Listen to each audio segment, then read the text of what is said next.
साल 2023 में धनतेरस कब है? धनतेरस पूजा का शुभ मुहूर्त क्या है? एवं धनतेरस में नई वस्तुएं खरीदने का शुभ मुहूर्त क्या है? बर्तन कांच के खरीदें या स्टील के या पीतल के खरीदे या तांबे के खरीदे? झाड़ू कब खरीदें? दीपावली पर या धनतेरस पर? ये सारी जानकारी आज के इस वीडियो में बताऊंगा। तो इस वीडियो को अपने सुनहरे जीवन को बेहतर बनाने के लिए, चमकाने के लिए इस वीडियो को पूरा जरूर देखना। आज मैं भगवान धनवंतरी की सौगंध खाता हूं। अगर आप धनवान ना बन जाएं तो मुझे बताना, आपकी खाली झोली खुशियों से भर जाएगी। भगवान धनवंतरी और माता लक्ष्मी आपके जीवन में ऐसा परिवर्तन लाएंगे जो आपको जिंदगी भर याद दिलाएगा कि ऐसा धनतेरस सभी के जीवन में आ जाए। धनतेरस पर अगर यह एक चीज आपने खरीद ली तो दुनिया की कोई भी महाशक्ति, दुनिया की कोई भी ताकत आपके भाग्य को बदलने से रोक नहीं पाएगी, करोड़पति होने से रोक नहीं पाएगी। सच्चे हृदय से पूरा वीडियो जरूर देखना। हर साल कार्तिक माह कृष्ण पक्ष की त्रयोदशी तिथि को धनतेरस मनाया जाता है। पंचांग के अनुसार इस साल 10 नवंबर 2023 को दोपहर 12:35 से धनतेरस की शुरुआत होगी और 11 नवंबर 2023 को दोपहर 1:57 पर इसका समापन होगा। धनतेरस पर पूजा का शुभ मुहूर्त शाम 6:20 से शुरू होगा, जो कि रात 8:20 तक रहेगा। त्रयोदशी तिथि प्रारंभ 10 नवंबर 2023 को दोपहर 12:35 से शुरू होगा, जो कि अगले दिन 11 नवंबर को 1:57 में समाप्त होगा। दोस्तों, धनतेरस पर खरीदारी का शुभ समय है। धनतेरस पर सोने, चांदी और बर्तन या घर का कोई भी सामान खरीदने का शुभ मुहूर्त है। दोपहर 2:35 से शाम 6:40 तक रहेगा। अगर आप इस दिन खरीदारी नहीं कर पाए तो आप अगले दिन यानी 11 नवंबर को दोपहर 1:56 तक खरीदारी कर सकते हैं, क्योंकि धनतेरस तिथि अगले दिन दोपहर तक रहेगी। जो लोग मुहूर्त पर खरीदारी करते हैं उनके जीवन में भगवान धनवंतरी साक्षात उनके घर में माता लक्ष्मी सहित आगमन करती हैं, और यह आगमन ऐसा होता है कि उनके हाथों में कलश से भरा धन होता है, सोने चांदी के सिक्के होते हैं, और घर की सुख समृद्धि बढ़ाने के लिए तथा बीमारियों को भगाने के लिए उनके कलश में यह सभी सामग्री मौजूद होती हैं। दोस्तों, इसीलिए मुहूर्त पर खरीदारी करें। जो लोग मुहूर्त पर खरीदारी करते हैं तो उनके जीवन में कई लाख गुना बढ़कर धन, ऐश्वर्य, सुख, समृद्धि, धन संपदा, उत्पन्न जीवन साथी और कार्य क्षेत्र में बढ़ोतरी होती है। संतान उत्पत्ति के साथ संतान का भविष्य भगवान धनवंतरी तय करते हैं, माता लक्ष्मी तय करती है, और आपके घर की नींव इन्हीं के हाथों में आ जाती है।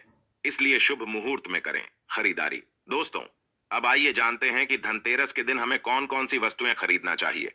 यह जानकारी बताने से पहले सच्चे दिल से भगवान धनवंतरी के लिए एक लाइक जरूर करें, क्योंकि यह दिन भगवान धनवंतरी को समर्पित है, माता लक्ष्मी को समर्पित है। दोस्तों, 5 दिनों तक चलने वाले दीपावली के महापर्व में धनतेरस का त्योहार सबसे पहले दिन मनाया जाता है, और हिंदू पौराणिक मान्यता के अनुसार धनतेरस की तिथि पर भगवान धनवंतरी का जन्म हुआ था। भगवान धनवंतरी को आयुर्वेद और अच्छी सेहत के देवता के रूप में पूजा जाता है। दिवाली पर धनतेरस के दिन भगवान धनवंतरी की पूजा करने से जीवन में सुख, समृद्धि, ऐश्वर्य और अच्छी सेहत का आशीर्वाद प्राप्त होता है। साथ ही इस दिन खरीदारी करना भी बहुत शुभ माना जाता है। धनतेरस के दिन हर तरह के शुभ कार्य प्रारंभ किए जा सकते हैं। इस दिन विशेष रूप से सोना और चांदी के आभूषण, नए बर्तन आदि खरीदे जाते हैं। धनतेरस के दिन इस प्रकार की विशेष चीज खरीदने पर मां लक्ष्मी जी का आशीर्वाद मिलता है। ऐसी मान्यता है कि धनतेरस के दिन हम जिस भी वस्तु की खरीदारी करके लाते हैं उसमें 13 गुना की वृद्धि होती है।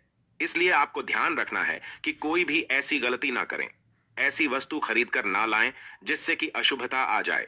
यह चीजें कौन सी है, खासकर मैं आज की वीडियो में आपको बताऊंगा कि आपको इन 13 विशेष चीजों में से आपको कुछ ना कुछ वस्तुएं खरीदनी ही चाहिए। अगर आप सभी 13 वस्तु ना खरीद पाएं तो इनमें से जो भी आपका सामर्थ्य है वह वस्तु आप घर पर खरीद कर ला सकते हैं। धनतेरस के दिन मां लक्ष्मी जी, कुबेर देवता और धनवंतरी भगवान की पूजा करने से घर हमेशा धन, धान्य, सुख, सुविधा और वैभव से भरा रहता है। दोस्तों, धनतेरस के दिन जो लोग सोने चांदी से बने हुए आभूषण या सोना चांदी ना खरीद पाए उन्हें भी ऐसी कुछ चीज अवश्य ही खरीदनी चाहिए। सबसे पहले वस्तुएं हैं झाड़ू। धनतेरस के दिन नई झाड़ू खरीदना बहुत शुभ माना जाता है, विशेष रूप से लाभकारी माना जाता है। झाड़ू को मां लक्ष्मी जी का प्रतीक माना जाता है।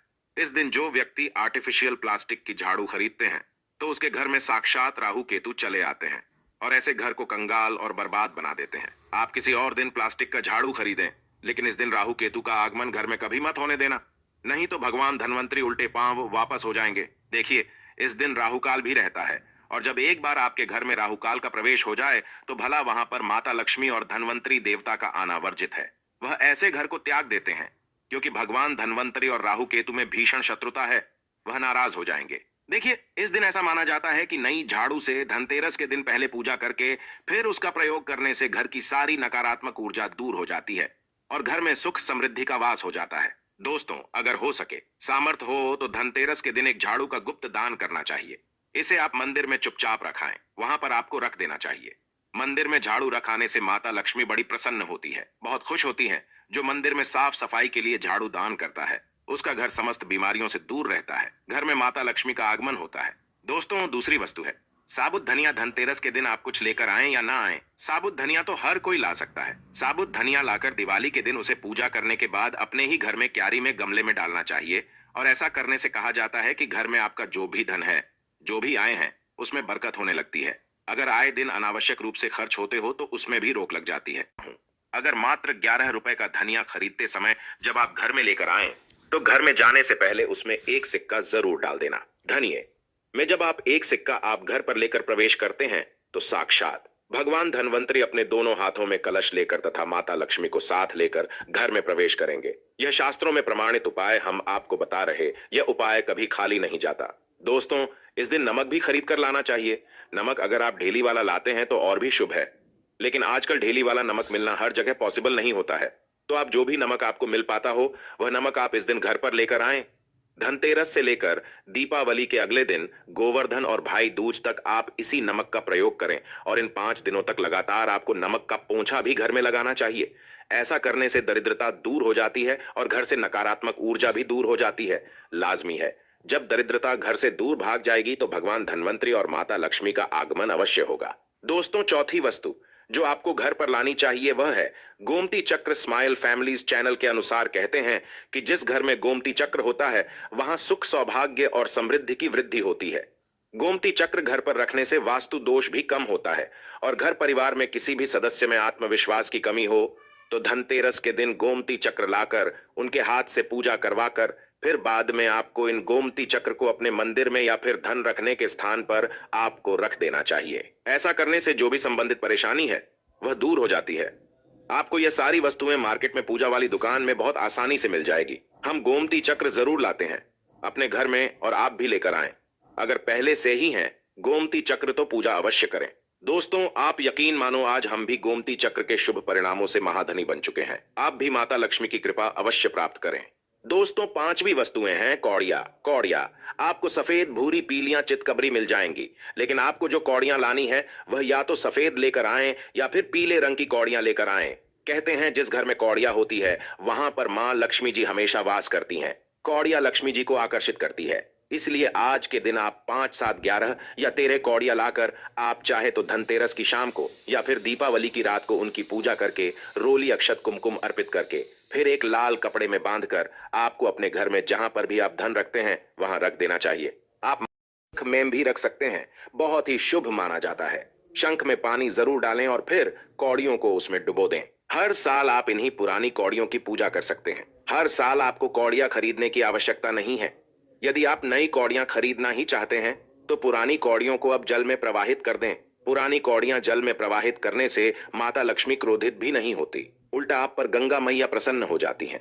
गंगा जल में कौड़ियां अर्पित करने से, जल में विसर्जित करने से गंगा मैया का आशीर्वाद मिलता है और माता लक्ष्मी भी धनवान बना देती हैं, प्रसन्न होती हैं। दो श्री यंत्र खरीदते समय देख लीजिएगा कि उस पर सभी चिन्ह, सभी जो भी निशान होते हैं वह अच्छे से अंकित होने चाहिए। श्री यंत्र जिस घर में होता है, नियमित रूप से श्री यंत्र की पूजा जी घर में होती है, वहां पर भी कभी धन का अभाव नहीं रहता। श्री यंत्र की उत्पत्ति को लेकर धार्मिक पुराणों में उल्लेख मिलता है कि एक बार महालक्ष्मी जी प्रसन्न होकर पृथ्वी से वैकुंठ लोक चली गईं। माता के रुष्ट हो जाने से धरती पर समस्याएं प्रकट हो गईं। ब्राह्मण और महाजन बिना लक्ष्मी जी के निर्धन हो गए। दोस्तों, तब ब्राह्मणों में श्रेष्ठ वशिष्ठ मुनि ने निश्चय किया कि मैं लक्ष्मी जी को प्रसन्न कर पृथ्वी पर वापस ले आऊंगा।